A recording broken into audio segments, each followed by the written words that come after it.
everyone, welcome back to the Silly Points podcast. I'm here with Aakash, Rishi, and Lakshya, and I'm Suraj. And we're just going to be covering the first test match in the India-England series that was drawn in Nottinghamshire. And yeah, we'll just talk about what went wrong, what went right, and then what to be like what we're looking forward to in the next match at Lords. So yeah, we'll just sort of get started. I think there's a couple of topics we can start with, but do you have any suggestions?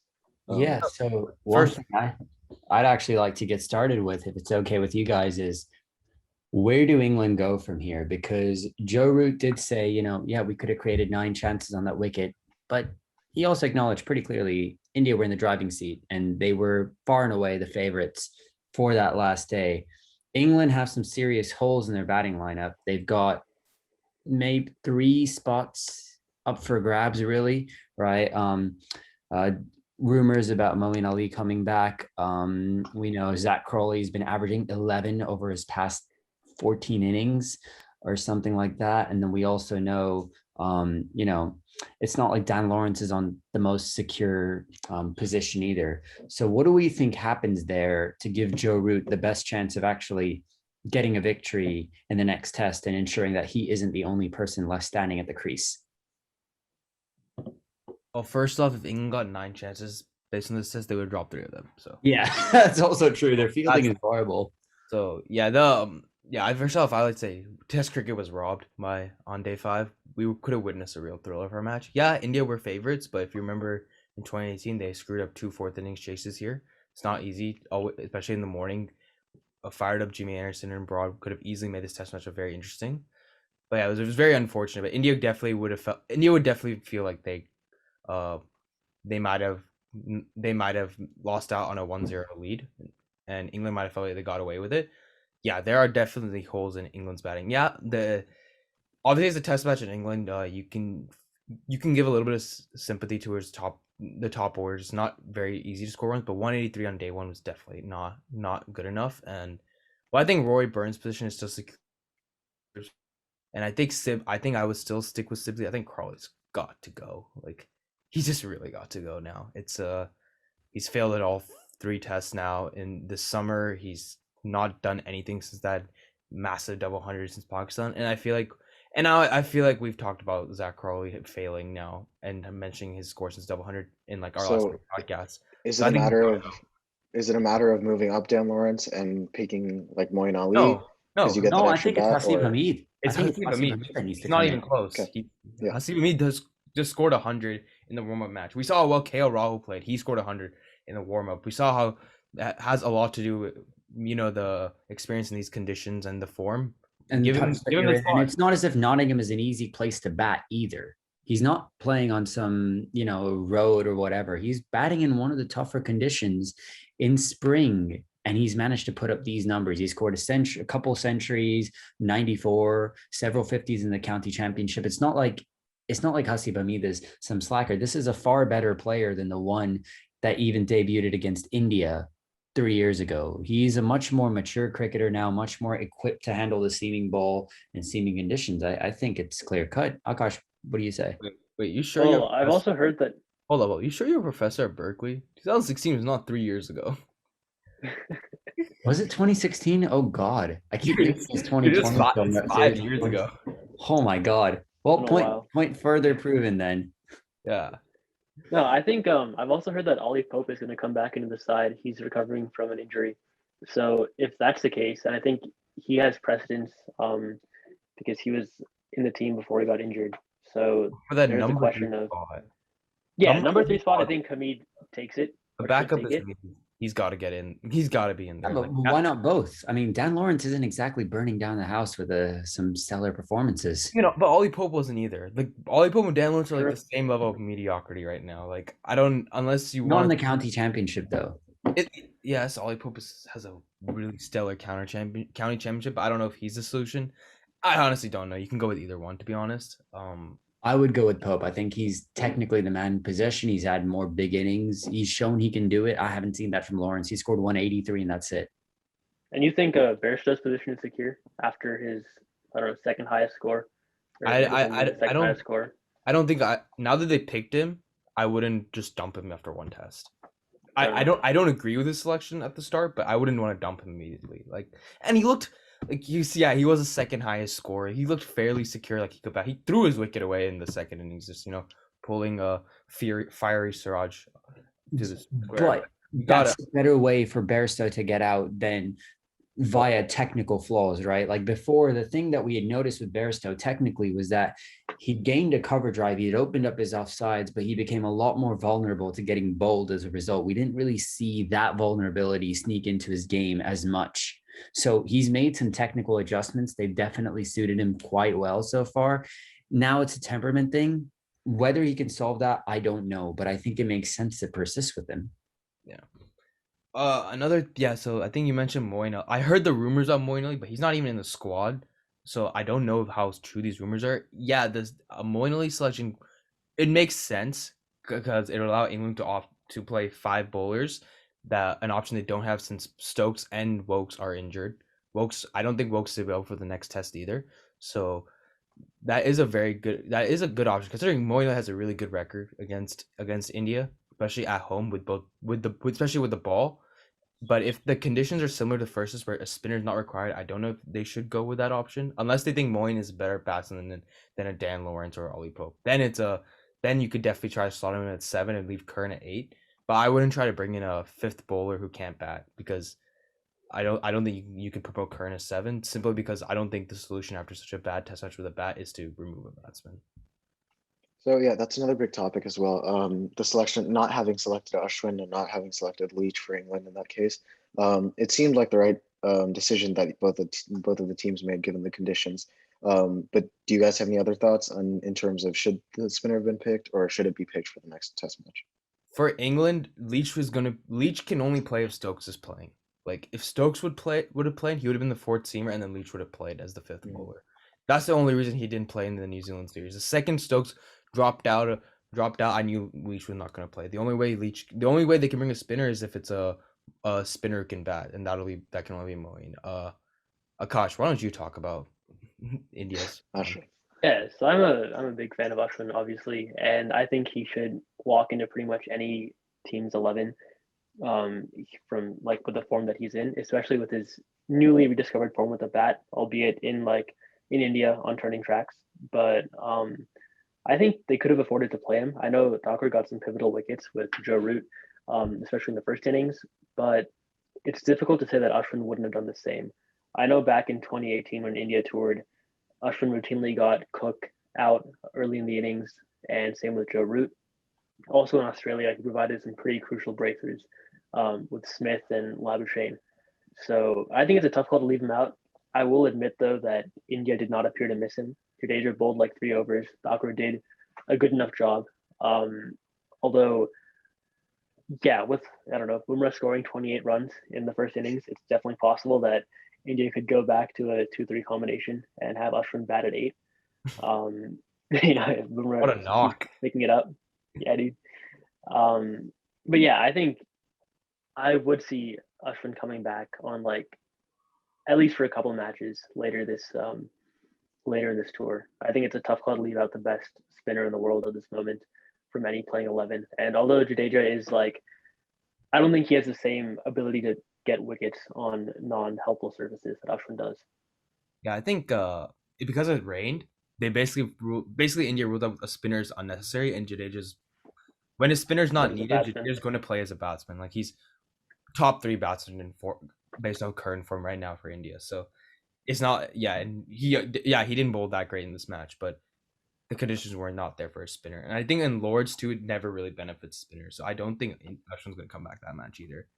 Especially remember 3 years ago when India picked 2 spinners and it backfired them massively because it was a raging greenery where England didn't even bowl a single ball from Adil Rashid, who was their spinner at the time.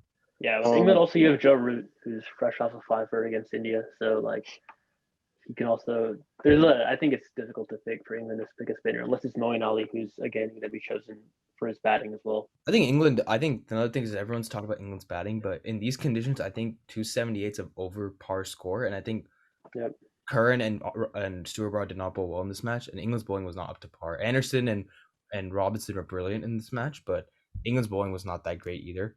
So I think Yeah. that's why the call about Moeen as a fifth option, at least to give a rest to the seamers, might be an intriguing point. But they really cannot afford to lose a batsman at the moment. They need as many batsmen as they can, despite how many of them are out of form. Yeah, I mean Anderson was fantastic as usual. He went past Kumble the third time Yeah, leading what a wicket bowler. taker. So that's absolutely insane. Might catch him to Warren if he keeps playing for another 2 years with the amount of Test England play. Who knows? Maybe.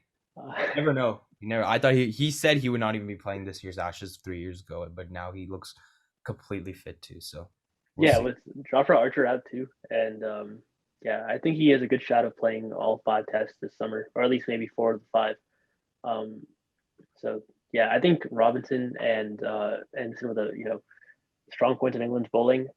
Curran, obviously, he came good with the bat, got England some crucial runs, but yeah, he was a really big menace to India with his bowling on the 2018 tour. So I think they'll back him to come good. Yeah. I think with Wokes still being injured, they can't rotate any of their pacers yet. I think Wokes will be fit for the third match. There's no need to either, though, because their Pacers didn't have an especially heavy load in this match. I mean, Yeah, they got get really battered in the second innings. Yeah. I think one thing is obviously the player to make way would be Sam Curran. If they did want to switch out Pacer, right? I honestly think England are misusing the guy. I don't think his best role is, I know, Rishi, we disagree on this, but I think he's a much better batsman than they give him credit for.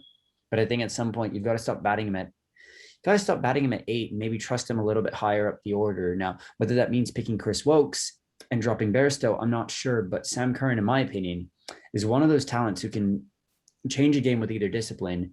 But if you don't give him the room to actually go with his batting, he's going to end up stalling and being one of the bit part players who does very good with all of those, but no real discipline of their game kicks on. You see it with Jadeja. His batting really kicked on when he was given the number 6 spot as well. I agree with you there, actually. But if the thing is, all those options are not playing. Chris Wokes is not. If Chris Wokes is fit, then yeah, Curran at 7, Wokes at 8 is fine.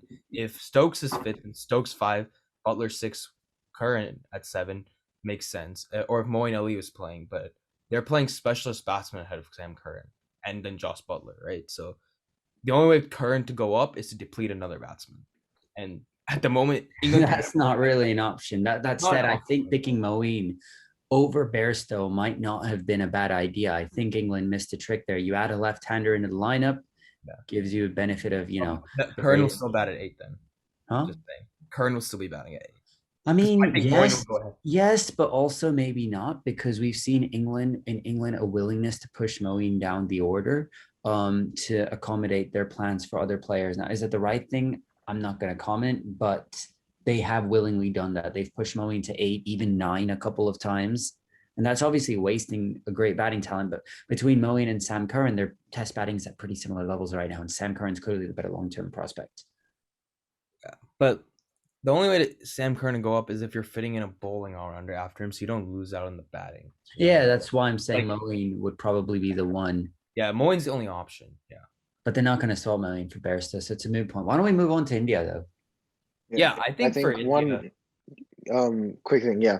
Before we move on to your topic. The biggest thing I think that we saw an improvement with in India was cleaning up the tail. I know we mentioned this in the preview.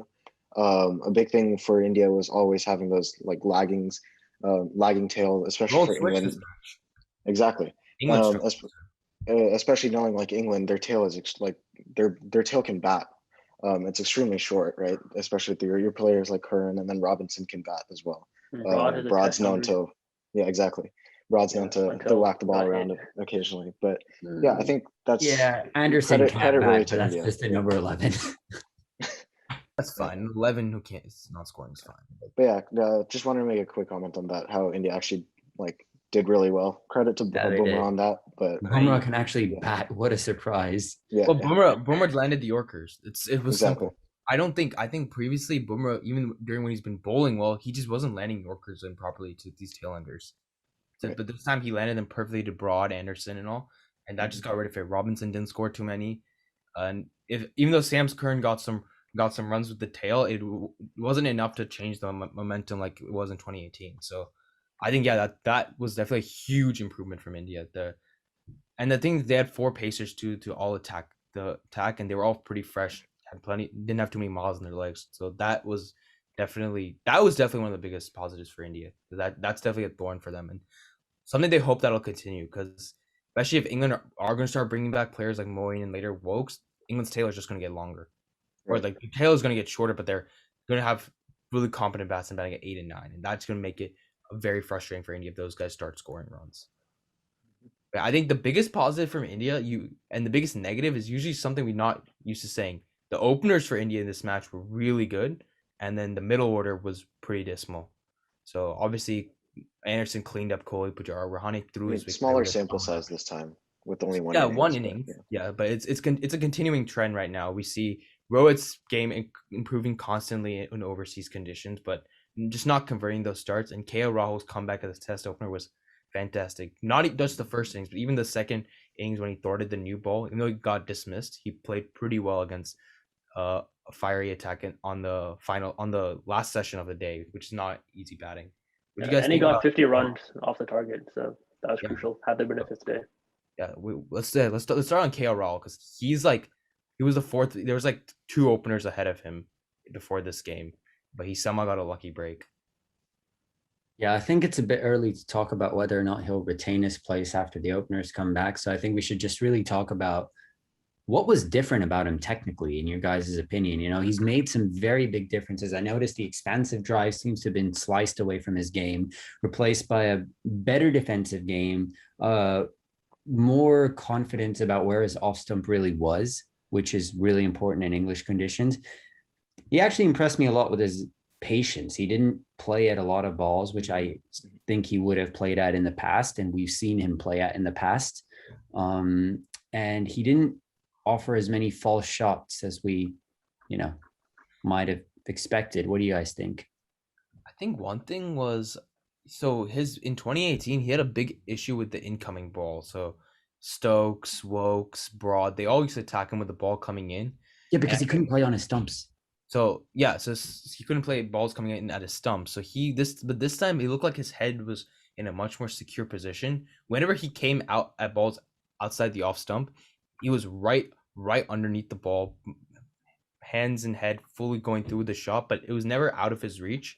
And so anytime the ball came into his stumps, he was able to protect it. But I don't think England actually bowled that in swinger enough to him, considering that's how he got dismissed a lot. Broad had a poor test match, especially in that first innings, and I don't think he's the one bowler who can bring the ball in nicely from over the wicket. So I think him not bowling too well also helped KL Rahul out there, because that weakness was not attacked. But otherwise, he was very secure outside the off stump, I think, and he showed it in the warm up match. Batting in the middle order, but this time he was able to up his game up and do it opening. So a quick technical thing that I saw that during the match that they were showing was, in terms of balance, what really helped was the change in his trigger step.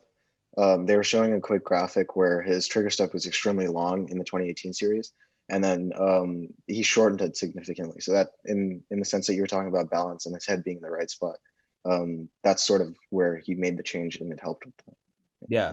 So I think head positioning has a lot to do with a head positioning, and head falling over is usually a big issue with people who struggle with the ball in their stumps and balls coming in. And I think getting rid of that issue makes him a bit more balanced, and that also allows him to attack balls outside off stump with a lot more confidence and a lot less risk. He seemed a lot more like the player who debuted in 2014 against Australia, the one who scored 100 3 years ago, right? I believe. Huh?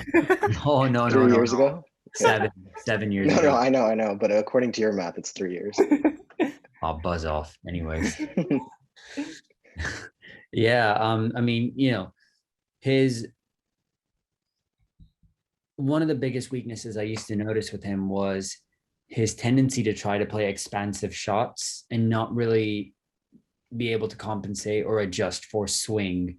There was an anecdote, I think, Michael Bevan and Australia had picked a keeper to go to Pakistan at the last minute. I forget his name now, in the 1990s, late 1990s. He came to the crease and had no idea how to play the reverse swing. I think it was Michael Bevan that told him, play the ball about 3 stumps away from where you think it's actually going. And that's how you make contact with it. And he's like, if you think it's going on 5th stump, play on your off stump. 6th stump, play on your middle stump, like that. It seems like Rahul actually almost took that to heart. He was negotiating swing a lot better here than he was previously. There was talk about whether he could even come in back in as an opening batsman. People thought maybe he should come at number 5 because he's just not good against the moving ball, but proved them all wrong this time. Yeah, he did. I think England's new ball pair wasn't as on the money as it could have been, though. I think Anderson was a bit too wide, and Broad, as you mentioned before, was kind of not in his Robinson was good, though, and Robinson was given the new ball at times, too. So true. Yeah. No, KOL definitely played well, but I still think England could have attacked him more with the ball coming in. Absolutely, and I expect them to do that. But let's pivot on to another topic that's been percolating around my mind a little bit. It's not really the Ashwin Jadeja swap, actually, but it's more of the question of, can you just play Jadeja as a pure batsman and then pick Ashwin? Is there any of the current specialist batsmen that you would pick Jadeja over right now? A lot of them I would pick over. But I don't see how you could put Jadeja in their spot and keep the batting lineup long, because then Ashwin at 7 severely decreases the batting length lineup. Because then you have that I have pondered this issue. I've actually been on Twitter with our podcast debating this. Can Jadeja come in at 5 where Rahane bats? But then if you have Ashwin at 7, you're not really improving the batting here. You're just putting 6 bowlers, and do you even need 6 bowlers in these conditions? Right, but Ashwin's batting of late has once again kicked on really well. Since the Australia series, he's been batting very, very well. And I mean, that century in Chennai was absolute top class. So it's not as if Ashwin is weak in batting. Yeah, I think if you give Ashwin more responsibility with the bat, he'll perform. But also at the same time, like, he has a tendency of like hitting a couple of nice cover drives and then just like nicking outside off. Yeah, like I don't know if his game is good enough. Yeah, no, 7. Like, why shorten a batting lineup in conditions where it's already really difficult for batting? Yeah. India scored 278, which is an above par score in English conditions. But that's actually an excellent score in English conditions. But considering that these wickets are going to get tougher, and you don't need 2 spinners always, I don't see why you would shorten the batting lineup. The only way I could see this is if Hardik Pandya was available in the team, and you had Jadeja batting at 5, and then Hardik Pandya at 7, and then Ashwin at 8. Because then you have two spinners, 1 pace runner, and then 4 out and out pacers, or 3 out and out pacers. So, but that's not an option right now. So I don't see how you can change it up right now. It's just Ashwin versus Thakur right now. I think the main question though is, where do India go with their batting lineup from here? Like, they dropped Pujara back, I think, in 2018. They regretted that move. Rahane is vice captain. He's gonna stay for the next 4 tests, right? In all likelihood. Kohli's a captain. He's been in decent form without getting the centuries. I wouldn't say that it's a given that Rahane stays as captain or as vice captain, and just because he stays in the team. Yeah. Well, the vice captain's not in the 11. Me and Aakash think should be vice captain is not even in the playing 11. So. Oh yeah, true. No, I mean, it's okay if Pujara got a good ball, to be honest, in the first. Pujara always gets good balls. Like, he just stays there long enough, doesn't score. I mean, in English conditions, you can't really expect the number 3 to be the one that. This is not my point. My point is not this, but Pujara got a good ball, and then he might have scored in the second innings. But Rahane's wicket was fairly irresponsible. You can't get run out right when your 2 main batsmen just got out in 1 over, right? Immediately. Yeah. And he gave a run out chance before. There was a direct hit missed that if England had taken it, he would have been run out. And it's not the first time Rahane has gotten run out. He's gotten run out quite a bit of times. And Rahane is often a nervy starter though. Like, he's in a century at the MCG. He was like pretty loose in the beginning, and he got lucky. A couple of catches went down, and then he kicked on. You can't afford to be loose in these conditions. I mean, England's luckily are giving a lot of chances to the Indian batsmen, but Rahane got a chance and he immediately threw it away. And it's, again, even in the World Test Championship final, his shot when he got out on 49 New Wagner was very irresponsible. Even in Australia, he played a couple of irresponsible shots. So That's a real worry for someone who's batting at 5 and is a vice captain, right? He's not getting beauties or getting absolute rippers that we can put sympathy on him. He's getting himself out. You can't get run out in a test match. So there's got to be some debate of where his mental state is at this game.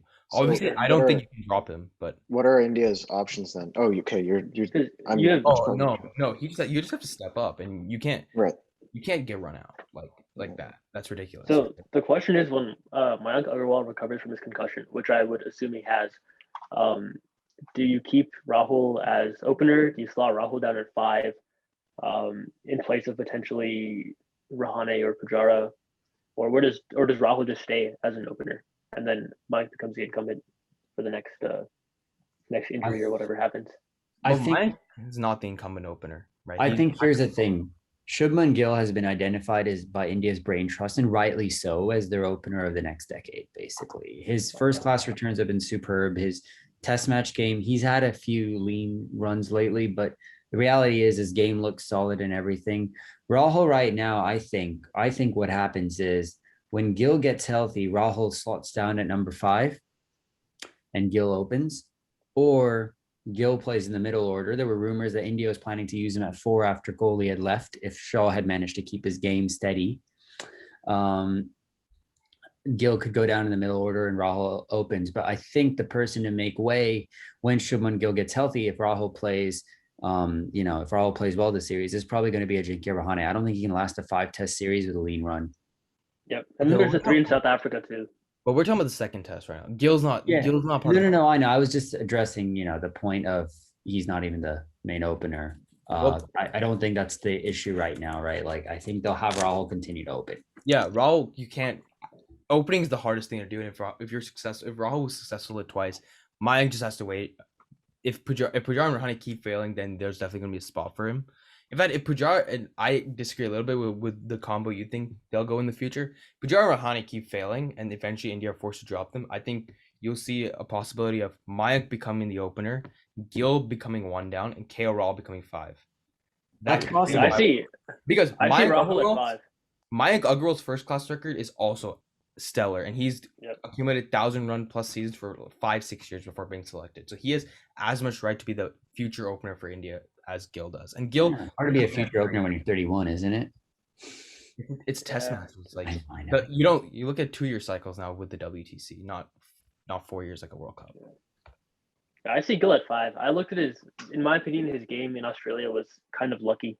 I don't think I think he's better suited to take over Rahane's spot. And then you have Shaw, who's obviously Rahul at 3. Yeah, Rahul at 3. Shaw can't be in the convo right now. Now that scored. Now we also don't really have basis for Shaw being in the Congo because it's not like he's ripped up the first class circuit lately either, and he's not the man in possession. Yeah, but he's got talent. He does. Make He'll it back come back eventually. Yeah. Okay, so Indian team for the next game. Do you guys think that? I think the batting will stay the same. I don't think it will. Yeah. There. Yeah. Probably just condition wise. I can only see Ashwin coming for Thakur, but not on Lords. I have Ashwin for Shardul is the only change I would make. What about Ishant for Siraj? I know you guys were advocating maybe for that. Ishant for Shami, maybe, but no, definitely not Shami. No, I thought Siraj was. Shami's second innings was all right, but the first innings he at least picked up. All right, okay. Shami's second innings was pretty poor. Yeah, okay. I will say there's an argument for picking Ishant over Shami, and the reason for that is because no one has gotten more lateral swing, I believe, other than maybe 1 or 2 folks than Ishant Sharma have over the last 2 years. In England, that's worth its weight in gold. I can see an argument for picking Ishant over Shami, but I don't think they do that. I think it's going to end Ishant over Siraj would be the most likely option. Ishant over Siraj makes way more sense, but I think with the Ishant's record of injuries at the moment, he missed a whole Australia series, and now he has another fracture after just 1 test match. I think they should rest him for one. India would rest him for 1 more match and let this bowling attack give it a go. Give Siraj another match in English conditions. He was okay in this match, but I think he deserves another go. And then Ishant could slot in the 3rd test if. I'm sure they'll rotate their pacers out the 5-test series. I think the 3rd test is we'll start seeing the rotation for both teams. I think they'll stay with the same. I think the pace attack is not going to change next match because it's not like either attack did that much bowling. India a bit more, but at least they had 4 pacers time to divide up the workload. Yeah. All right. Awesome. Yeah, I think we can wrap things up there. Solid podcast. Hope you guys enjoyed. Let us know in the comments what you thought about Can we do a prediction for the second match? sure. Yeah, we can. All right. Yeah. So any predictions for the second match? I actually think India getting denied a victory here is actually gonna wreck their hearts a little bit, and I think England are gonna come back well, especially at Lords. India has a dismal record at Lords. They've only won they've won like 2 matches there ever, so I think England at Lords are gonna take it away. Awesome. Yeah, I would think England too. I think England always needs some time to warm up in their home series. They lost the first one to West Indies too, I think, then came back strongly. Yeah, I would see England taking the second one. And in past tours, I think India have also like started well and then kind of tailed off. Like back in 2014, they drew at Trent Bridge, then they won Lords, and then they tailed off. So I think Broad's gonna make a comeback next match. He's gonna silence. A lot of people were doubting after one bad test. I think he's gonna. I think on that Lord slope, I think he's gonna have a really good match. I see India taking it. I don't have confidence in this England batting lineup. It's plain and simple. Unless Joe Root pulls a rabbit out of a hat again, I think, and Sam Curran pulls off an escape trick, I think India just have the depth to pull this off. They've got just as good of a swing bowling attack as England do. Got the better spinners. Got the better batting lineup. I mean, I think that's enough to trump England's home advantage. But yeah. Yeah, I'm gonna go with India as well. So 2v2. yeah, We all know why Aakash is not picking India to win, because they're not picking up for the next match.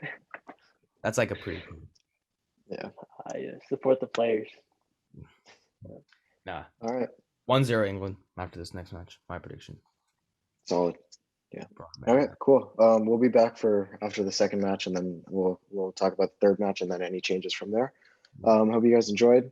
Thanks for joining us, and then leave a comment on who you think's going to win the second match, and we'll see you soon. Thanks. And also one more thing, if after the next match the series scoreline is still 0-0, I'm gonna start a petition to ban Test cricket in England. Wow, that's great for the sport. I'll sign it. Wow. Awesome. All right, thanks guys. See ya.